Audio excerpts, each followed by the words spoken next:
नमस्कार, मेरा नाम है मानस बर्मन और मैं आज आप सभी के समक्ष प्रस्तुत हूँ कोलंबा एक्सप्रेस की तरफ से आज दिन भर की ताजा खबर लेकर।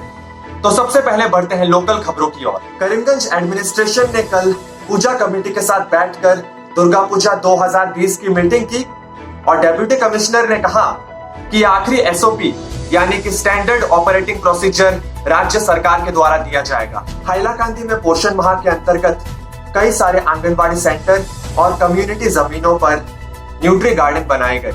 हाइलाकांदी के डीसी मेघ निधि दहल ने इस बृहस्पतिवार को बहादुरपुर आंगनबाड़ी सेंटर नंबर 189 में न्यूट्री गार्डन का फॉर्मली इनॉग्रेशन किया, जहां पर डिस्ट्रिक्ट के सोशल वेलफेयर ऑफिसर ज्योतिर्मय डेमेरी और दूसरे महानुभाव भी मौजूद थे। कल हमारे काछार की डेप्यूटी कमिश्नर कीर्ति जल्ली मैम सिलचर मेडिकल कॉलेज और अस्पताल गई, वहां के आईसीयू कंस्ट्रक्शन के काम की बढ़ोतरी देखने के लिए। उन्होंने officer on special duty PWD ज्योतिष शर्मा के साथ पूरे मेडिकल कॉलेज का चक्कर लगाया।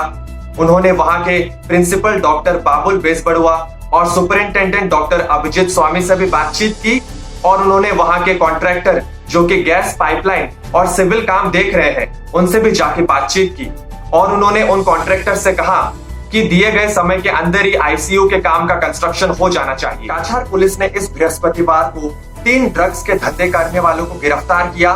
सिलचर मेहरपुर इलाके से उनके पास से कई सारी इल्लीगल वस्तुएं बरामद हुई। वे 3 लोग थे, कबीर हुसैन, ललमा बेगम और सुजीत सिन्हा। उनके पास से 20,000 याबा टैबलेट भी बरामद हुए जो कि म्यांमार में बनते हैं और जो कि भारत में बैंड है। इन याबा टैबलेट्स की कीमत लगभग 15 लाख होगी। हाइलाकांदी के सर्कल ऑफिसर त्रिदीप रॉय ने executive officer Hailakandi municipal board का जिम्मा एडिशनल डेप्यूटी कमिश्नर दीपमाला ग्वाला को सौंपा।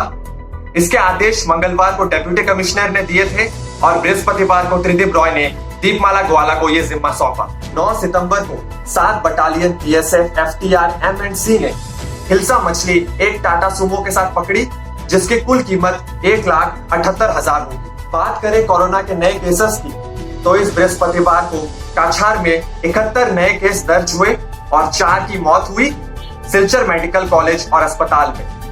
करीमगंज में इस बृहस्पतिवार को रैट टेस्ट 751 और पीसीआर 26 हुए, जिसमें से रैट के पॉजिटिव केस निकले 26 और पीसीआर टेस्ट के 15, जिससे कुल मिलाकर हो गए 41 केस और डिस्चार्ज किए गए 65 लोग। हाइलाकांदी में बृहस्पतिवार की बात करें तो 32 नए केसेस दर्ज हुए, जिससे कुल मिला के उनका आंकड़ा हो गया है 2695। इस बुधवार को हमारे कछार के डेप्यूटी कमिश्नर कीर्ति जल्ली मैम ने श्री आदित्य शशिकांत के साथ अपना विवाह संपन्न किया। ये विवाह मैडम के सरकारी बंगलों में हुआ और रिपोर्ट के मुताबिक ये विवाह बहुत पहले ही प्लान हो चुका था, पर कोविड के समस्याओं की वजह से इसे पोस्टपोन करना पड़ा था। आसाम सरकार ने यह आदेश जारी किया है कि इस अनलॉक 4 के समय अगर कोई इंसान असम से बाहर जाता है और 96 घंटे के अंदर वापस आता है तो उसे 10 दिन घर में क्वारंटाइन होकर नहीं रहना पड़ेगा, पर उसे आते ही रैपिड एंटीजन टेस्ट कराना पड़ेगा। अगर वो टेस्ट पॉजिटिव आता है तो उसे घर में रहना पड़ेगा नियमों के हिसाब से। अगर उसका टेस्ट नेगेटिव आता है तो उसे आरटीपीसीआर टेस्ट कराना पड़ेगा और जब तक आरटीपीसीआर टेस्ट के रिजल्ट नहीं आते हैं तब तक उसे घर में क्वारंटाइन रहना पड़ेगा। और जब वो आसाम के बाहर जाता है तब उसे कोविड-19 के जितने भी नियम हैं उनका पालन करना होगा।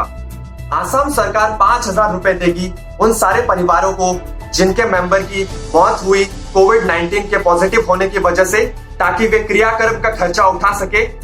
और अगर किसी का शव उनके रिश्तेदारों को नहीं मिल रहा है या फिर वे क्रियाकर्म का खर्चा नहीं उठा सकते हैं तो वे सारा खर्चा नेशनल हेल्थ मिशन असम के द्वारा उठाया जाएगा। रुख मोड़ते हैं राष्ट्रीय खबरों की ओर। आईटी मिनिस्ट्री ने हाल ही में यह नोटिफिकेशन जारी किया है आधार कार्ड को लेकर कि आधार कार्ड बायोमेट्रिक आइडेंटिफिकेशन में इस्तेमाल किए जा सकते हैं और इससे हमें कई सारी सुविधाएं मिलेंगी ऑनलाइन कामों में, जैसे कि अगर लर्नर लाइसेंस बनाना है, ड्राइवर लाइसेंस को रिन्यू कराना है, रजिस्ट्रेशन कराना है आपके गाड़ी का जिसे आरसी कहा जाता है, या फिर आपके इन दस्तावेजों में पता बदलने की जरूरत हो। बढ़ते हैं खेल जगत की ओर। इस बृहस्पतिवार को यूएस ओपन के सेमीफाइनल में विक्टोरिया अजारेंका ने सेरेना विलियम्स को 1-6, 6-3, 6-3 से परास्त किया, जिस वजह से सेरेना विलियम्स विश्व रिकॉर्ड की बराबरी करने से चूक गई।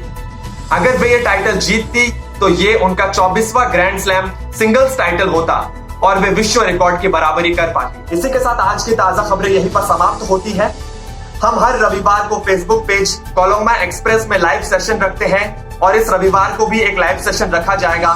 मैं आप सभी व्यूअर्स से रिक्वेस्ट करता हूं कि आप सभी आइए और लाइव सेशन अटेंड कीजिए। आप हमारे फेसबुक पेज को लाइक और फॉलो कीजिए और हमारे यूट्यूब चैनल को लाइक, शेयर और सब्सक्राइब कीजिए। धन्यवाद एवं शुभ दिन।